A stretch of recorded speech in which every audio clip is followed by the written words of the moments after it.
Não dar preferência aos homens capazes impede que o povo conteste. Não valorizar os objetos preciosos faz com que o povo não furte. Não exibir coisas que possam suscitar a cobiça evita que o coração do povo se conturbe. E agora, gente? Ixi, que coisa complicada. Nada. Não dar preferência aos homens capazes? Como assim? Não é justo fazer isso?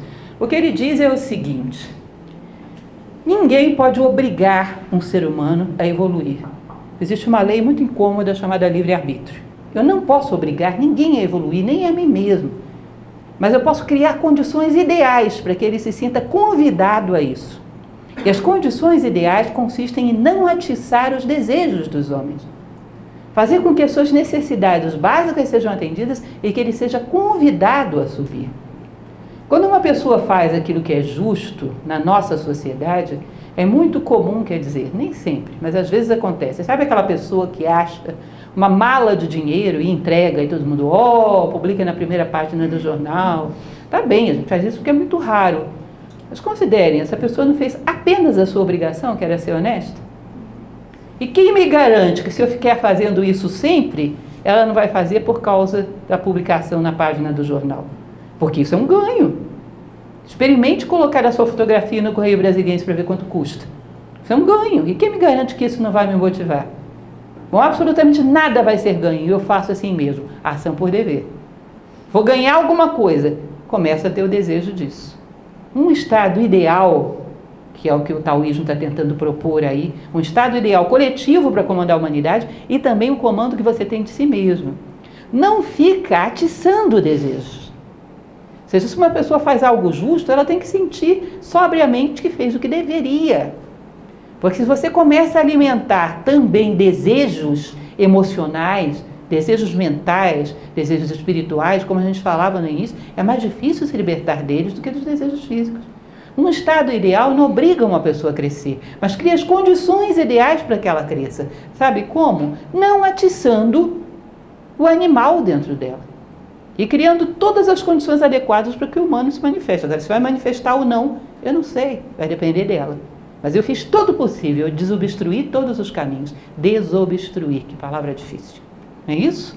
Então essa é mais ou menos a ideia do estado dele. Atende necessidades naturais para que não surjam carências e desejos. Se uma pessoa tem qualquer carência, sei lá, de comida, de água, ela vai começar a se sentir angustiada. E daí vai nascer um desejo. E desse desejo vai nascer a separatividade. Então eu atendo todas as necessidades naturais do homem, mas não invento necessidades artificiais.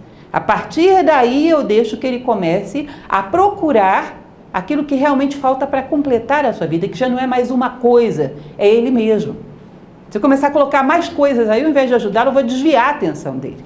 Então, eu estou falando de um estado ideal. Tem uma passagem que eu coloquei aqui para vocês. O estado dá a base para que o pássaro alce voo. Isso é um conto que não é propriamente taoísta, é Zen. Mas o Zen foi fortemente influenciado pelo taoísmo. Zen é Japão, nasceu do Shana, chinês, que foi o budismo misturado com taoísmo e confucionismo. Diz que havia um mestre e um discípulo, sempre as historinhas são todas assim, né? O discípulo chega lá, pergunta uma coisa, o mestre responde, nota 10, aquela resposta brilhante, acabou a história. Sempre assim. O discípulo chegou para ele e falou: o que um Estado faz para que um pássaro, para que um ser humano se torne o mais evoluído possível? Aí o mestre diz: é a mesma coisa que uma pessoa faz para que um pássaro voe. Aí ele coloca um pássaro na mão dele. Ele diz: você sabe que sem segurar esse pássaro, se eu não quiser que ele voe, ele não voa. Aí toda vez que o pássaro fazia assim com as patinhas para voar, ele baixava a mão e o pássaro não conseguia impulsionar. Já pararam para pensar nisso? Ele precisa se apoiar numa coisa dura para ele alavancar e levantar voo. Toda vez que o pássaro fazia assim, ele abaixava junto e o pássaro não voava. E ele, sem tocar no pássaro, fazia ele ficar preso na sua mão. Ele disse: agora eu quero que ele voe. Eu dou a ele uma base sólida, firme, segura. Aí ele impulsiona e levanta voo. Um Estado pode fazer isso pelo homem. Não fica tirando o chão das pessoas para elas não levantarem voo. Você nem tocou nelas, não é culpa minha, elas não voaram porque não quiseram. Mas você está tirando o chão delas. Alimentando desejos, egoísmos, violência entre elas, competições, funcionário do mês, a fotografia do cidadão, e aí o cidadão fica esperando, no próximo mês vai ser a minha fotografia. Ou seja, todos os tipos de competição, de separatividade, de desejos egoístas, você está tirando o chão das pessoas. Não foi culpa minha. Eu nem toquei no pássaro, você viu? Não toquei. Abaixa, toda vez que ele alavanca. Não sobe. Entendem isso? Ou seja, um estado ideal, ele tem que dar um chão firme para que o pássaro se apoie, levante e voe. Depende das asas dele, mas eu tenho uma participação nisso. Esse chão firme significa não deixar que ele perca a sua energia vital toda em desejos bobos, intranscendentes, que não vão fazer diferença nenhuma no final. Fazer com que ele perceba o que é realmente importante, dar as condições para que ele perceba, e o resto é com ele. É com as asas dele, porque ele tem. Mas ele vai voar? Não sei, depende dele. Mas que eu dei chão, dei. Entende? Vejam como os indianos tinham razão, como uma imagem fala mais do que 1 milhão de palavras, né? Um conto, um mito, uma fábula. Eu acho isso muito bonito. Bom, por isso é que o sábio governa da seguinte maneira: esvazia os corações e enche os estômagos, enfraquece as vontades e revigora os ossos, e faz com que o povo fique sem conhecimento e sem desejos, e providencia para que os doutos não ousem agir. Ele pratica não ação, e em tudo reina a ordem. Que louco esse Lao Tse, essa coisa que se diga, mas é exatamente isso que ele faz. Coração, glossário taoísta. Cada tradição que você olhar, coração significa uma coisa diferente. Para o taoísmo, é lá embaixo. O conceito de coração é a sede dos desejos, é um coração emocional. Então, esvazia o homem de desejos. Para quem já leu o livro que eu já falei 1 milhão de vezes, que é a República de Platão, Platão ele vai montando um estado ideal. Até que ele chega a um estado onde as pessoas têm todas as necessidades delas preenchidas. Aí ele está dialogando, tinha um rapaz no diálogo, que era o Glauco, chega para ele e diz: mas isso é um estado de porcos. Como assim de porcos, Glauco? Não tem tudo que o homem precisa? Não, mas não tem conforto nenhum, isso é uma vida de porco. Ah, você está querendo luxo. É luxo que eu quero. Tá bom, então vou colocar luxo dentro desse estado. Mas aí vão nascer juntos os vícios. Percebe? Porque a partir do momento que você começa a buscar coisas que você não necessita, a energia, a vida é ilimitada. Você está tirando energia de outras coisas que você tinha que buscar agora. Nós temos um sistema limitado, que é o tanto de anos de vida que te deram. Eu gasto tudo com desejos de coisas que eu não preciso para nada. Onde é que eu vou buscar sabedoria? Onde é que eu vou buscar a minha identidade? Onde é que eu vou buscar desenvolver uma visão fraterna do mundo? Não tenho mais energia para isso. Ou seja, a partir do momento que você preencheu aquilo que realmente necessitava para sobreviver com dignidade, tinha que começar a buscar aquilo que você necessita para viver como ser humano. Não faço. Por quê? Porque me deram um monte de outras coisas para fazer antes. Antes eu tenho que ter isso, ter aquilo, ir a tal lugar, ter tal diploma, ter tal título, ter tal não sei o que. Não vai chegar nunca a hora. Não vai dar tempo. Não tem como. Talvez nem tome consciência de que isso é necessário. Então ele diz, olha, preenche as necessidades, fortalece os ossos, mas esvazia o coração, não atiça desejos nos seres humanos. Se vocês andarem pela rua, gente, para quem assistiu o Caibalion, ele falava disso no gênero mental, a sugestão, para onde você olha, eles estão fazendo assim, você quer isso? Olha, está te faltando isso. É um outdoor, é uma placa, todo canto estão dizendo, você não pode ser feliz sem ter isso. Ou seja, em 500 metros que você anda, você tem 500 desejos novos. Uma sugestão ambiental fora do comum. Ou seja, você saiu na rua achando que você tinha energia sobrando. Quando você voltou, você acha que você está precisando de um monte de coisa. Eu tenho um amigo que é muito curioso, alguns o conhecem, que ele diz que ele vai para um supermercado com uma lista dogmática, 10 itens.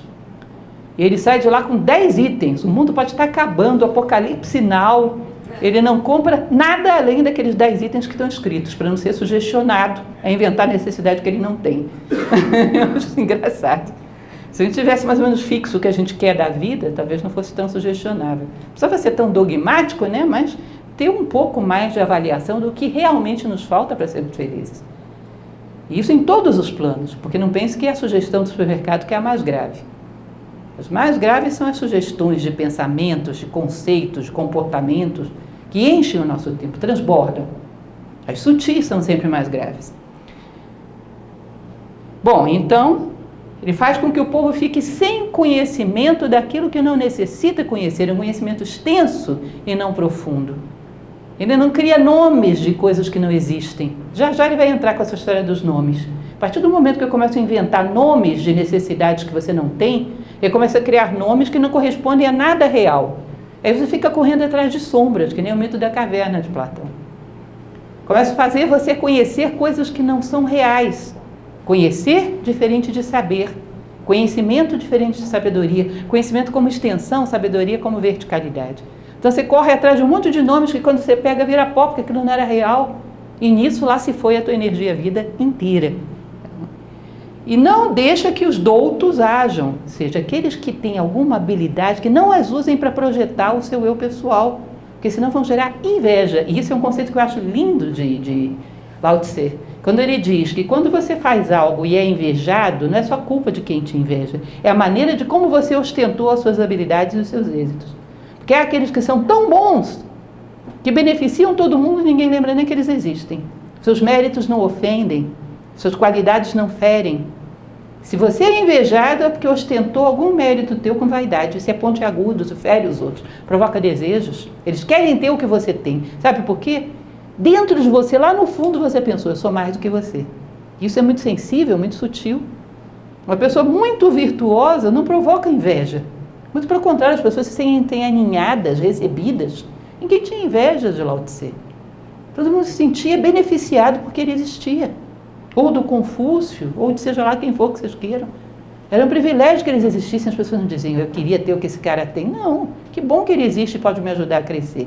Isso tem a ver com a maneira como você tem as suas qualidades e as exercita. Você tem egoísmo por trás, de alguma maneira aquilo que você é fere os demais.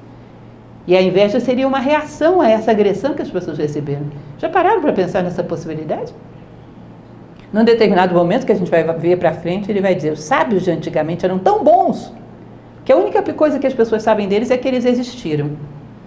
Ninguém fala nada deles, ninguém os inveja, ninguém fala falando nada, eles não tinham carência, não precisavam de publicidade, não estavam precisando de curtidas no Facebook.